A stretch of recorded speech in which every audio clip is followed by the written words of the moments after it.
Hello dear students, I am your bio teacher Roshan sir. Dear students, previous video में हम लोग काफ़ी चीज़ें सीख चुके हैं। आज हम लोग जिस टॉपिक के बारे में चर्चा करेंगे, इस टॉपिक का नाम है separation and isolation of DNA fragment, है ना।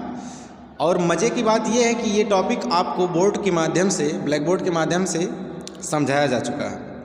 Separation and isolation of DNA fragment के लिए आपको एक इलेक्ट्रिक डिवाइस के बारे में बताया था जिसका नाम क्या था, जेल इलेक्ट्रोफोर्सेस। ओके, याद होगा आपको। सो इस टॉपिक में आज हम लोग ये सीखेंगे कि separation and isolation of DNA fragment को कैसे हम लोग सेपरेट करेंगे और कैसे उसको आइसोलेट किया जा सकता है, उसको गेन कैसे किया जा सकता है, प्राप्त कैसे किया जा सकता है। ओके, सो आई थिंक ये टॉपिक आपको उस दिन समझ में आ ही रही होगी, तो आज आपको समझने में ज़रा भी प्रॉब्लम नहीं होनी है। सो आप लोग बस केयरफुली देखते चलिए, one line to one line clear होता चला जाएगा। डियर स्टूडेंट्स, हेडिंग के जस्ट ऊपर देखिए 2 लाइन लिखा, इसके बारे में सबसे पहले चर्चा कर लेते हैं। लिखा, you may have realise that normally unless one cut the vector and the source DNA with the same restriction enzyme, the recombinant vector molecule cannot be created। Means कह रहा है कि हम लोग आपको रियलाइज हो चुका होगा, या इसके कहने का ये सेंस है कि आप ये चीज़ें जान चुके हैं कि नॉर्मली होता क्या है कि unless one cut off vector and the source DNA, एक वेक्टर डीएनए एक सोर्स डीएनए। वेक्टर डीएनए कौन सा था? जो प्लाज्मिड था, जिसको हम वेक्टर के रूप में यूज कर रहे थे, वो वेक्टर डीएनए था। एंड एक सोर्स डीएनए जो कौन सा था? डिजायर डीएनए या फॉरेन डीएनए, उसको सोर्स डीएनए बोल रहा है। इन दोनों डीएनए को सेम रिस्ट्रिक्शन एंजाइम से क्या किया गया? कट किया गया। और बिना कट किए आपका रिकॉम्बिनेंट डीएनए मॉलिक्यूल प्राप्त नहीं होगा या क्रिएट नहीं किया जा सकता। यही इस लाइन का सेंस है। यानी बिना आप अगर सेम प्रकार के रिस्ट्रिक्शन एंजाइम का आपको यूज करना है, एक सेम प्रकार का कट लगाने के लिए जो राइट टू राइट फिट हो जाए, है ना, स्टिकी एंड और पैलिंड्रोम सीक्वेंस में कट लगाने के लिए आपको सेम प्रकार के रिस्ट्रिक्शन एंजाइम का आपको नीड होगा, आवश्यकता होगा। और सेम प्रकार के रिस्ट्रिक्शन एंजाइम रहेगी तो दोनों डीएनए यानी सोर्स डीएनए और वेक्टर डीएनए पे सेम प्रकार से कट लगा के क्या करेगा कि रिकॉम्बिनेंट डीएनए का निर्माण किया जा सकता है by the help of restriction enzyme. So वही कह रहा है, ठीक है। देन अब आपको जिस टॉपिक के बारे में चर्चा करना है, इसके बारे में आते हैं। लिखा है separation and isolation of DNA fragment. DNA fragment का सेपरेशन मीन्स अलग अलग करना और आइसोलेशन मतलब उसको प्राप्त करना। ये चीज़ को हमको सीखना है। तो चलिए देखते हैं। लिखा है the cutting of DNA by restriction endonuclease result in fragment of DNA. एक चीज़ देखिए, आपका जो मैं इलेक्ट्रिक डिवाइस बताया था वो आपके पेज पे बना भी है ना। सो आपको अगर लर्न होगा तो अच्छे से समझ में आएगा। इस डिवाइस को भी देखते चलिए जिसका नाम है gel electrophoresis. And then line to line ये भी देखते चलिए। लिखा है the cutting of DNA by restriction endonuclease. DNA का कट जिसको हमने किससे कट लगाया था? डीएनए का वह फ्रेगमेंट जिसको हमने किससे कट लगाया था? रिस्ट्रिक्शन एंजाइम से, ठीक है। तो वही कह रहा है the cutting of DNA by restriction endonuclease results in the fragment of DNA. Restriction enzyme से कटे हुए डीएनए रिस्ट्रिक्शन एंजाइम से कट लगाने पे डीएनए का फ्रेगमेंटेशन हो जाता है, यानी डीएनए अपने अपने फ्रेगमेंट में टूट जाता है अलग अलग, ठीक। कह रहा है these fragments can be separated by the technique known as gel electrophoresis. आ गया ना। इस फ्रेगमेंट को, इस कटे हुए फ्रेगमेंट को क्या कर लेना? सेपरेट करना। किसके माध्यम से? एक टेक्निक के माध्यम से। वही टेक्निक क्या कहलाती है? जेल इलेक्ट्रोफोर्सेस। ओके, कह रहा सिंस चूँकि DNA fragment are negative charge, सब लोग जानते हैं निगेटिवली चार्ज होता है डीएनए मॉलिक्यूल्स पे, और मैं ये चीज़ें आपसे क्लास में पूछा था, आप लोग बहुत अच्छे से बताए भी थे कि क्या होता है कि डीएनए में जो पाई जाने वाली एसिड होती है क्या, फास्फोरिक एसिड। इसमें जो ग्रुप होता है कौन सा, फास्फेट ग्रुप, इस पे माइनस चार्ज होता है, जिसके कारण डीएनए किस प्रकार का मॉलिक्यूल्स होता है, निगेटिव चार्ज। ओके, तो यही कह रहा कि since the DNA fragment are negatively charge molecules they can be separate by the forcing them to moves towards the anode under the electric field through a medium या matrix. समझ रहे हैं? इस डिवाइस को आप याद करिए, मैंने बनाया था और इस पे दो चार्ज हम लगाए थे, एक तरफ प्लस था, एक तरफ माइनस, एक तरफ एनोड था, एक तरफ कैथोड था। तो आपको करना क्या है कि इस डिवाइस में पहले कीप, स्टार्टिंग में देखेंगे कीप होगा, कीप की नंबरिंग होगी। इस कीप में ये टेंडेंसी होती है कि डीएनए के फ्रेगमेंट को अलग करता है, जो यानी जो एक कीप होगी बड़े वाले फ्रेगमेंट को अलग करेगी, एक छोटे वाले को अलग करेगी, एक उससे छोटे वाले को। तो सारे कीप का अपना अपना साइज होता है। ये डीएनए के फ्रेगमेंट उसके साइज के अनुसार डीएनए के फ्रेगमेंट को सेपरेट करता है। ठीक है, तो होता ये है कि डीएनए फ्रेगमेंट को जब आप सेपरेट करोगे तो यहाँ पे किन किन चीज़ का यूज किया जाता है अभी आप देखेंगे। तो क्या होगा कि जब वो सेपरेट हो जाएगा, मान लीजिए जेल इलेक्ट्रोफोरेसिस डिवाइस में अंदर सेपरेट हो गया है, तो उसको फोर्सली भेजा जाता है, फोर्स देके किसकी तरफ भेजा जाएगा, एनोड की तरफ, क्योंकि एनोड पे प्लस चार्ज होता है और डीएनए पे माइनस चार्ज होता है, तो माइनस और प्लस का ही अट्रैक्शन होता है, आप जानते हो।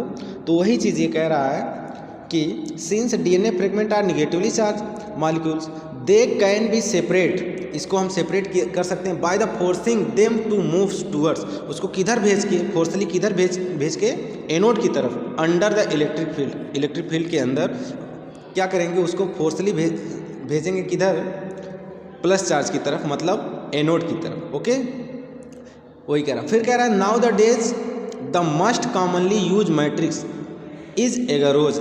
आजकल जेल इलेक्ट्रोफोरेसिस में यूज की जाने वाली सबसे कॉमन मैट्रिक्स कौन सा है, एगारोज जेल। अब एगारोज जेल क्या होता है, या ना जो समुद्री यानी सी ग्रासेस या सी एल्गी जो होते हैं, जिसको हम सी वीड्स भी बोलते हैं, इनसे क्या किया जाता है, आइसोलेट कराया जाता है किसको, एगारोज जेल को। ठीक है, कह रहा which is a natural polymer extract from C weeds.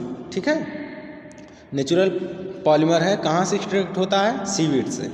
फिर कह रहा है द डीएनए फ्रेगमेंट सेपरेट या resolve according to their size through sieving effect provide by the agarose jail.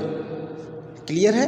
इसी चीज़ को भी मैंने कुछ देर पहले बताया, the DNA fragment separate according to their size, उसकी साइज के अनुसार उसको हम सेपरेट करते हैं। और वो कैसे, कीप के माध्यम से, या सी उसमें जो लगे हैं सीव, उसके माध्यम से हम क्या करते हैं, सेपरेट करते हैं कि जो एक कोई होगी तो वो बड़ी साइज़ को सेपरेट करने वाली होगी, दूसरी वाली होगी तो उससे छोटी साइज़ को, है ना।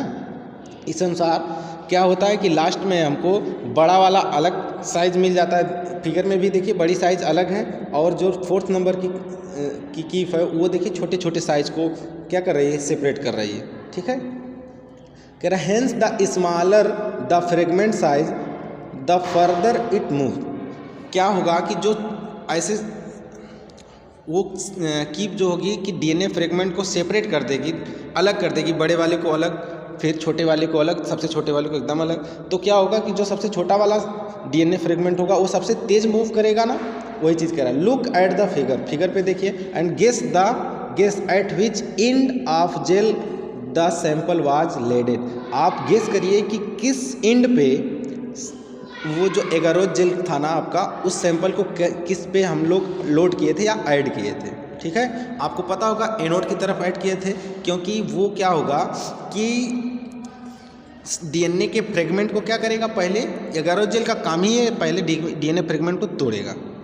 ठीक है, सेपरेट करेगा, सेपरेट करने के बाद अब उसको फोर्सली मूव्स किधर करवाया जाएगा, एनोड की तरफ। तो वही वो पूछ रहा है। देन कह रहा है नेक्स्ट पैराग्राफ पे आप देखिए, the separated DNA fragments can be visualised only after staining the DNA with a compound known as ethidium bromide. आप समझ रहे हैं इसका मतलब, एक कंपोनेंट है जिसका नाम इथिडियम ब्रोमाइड।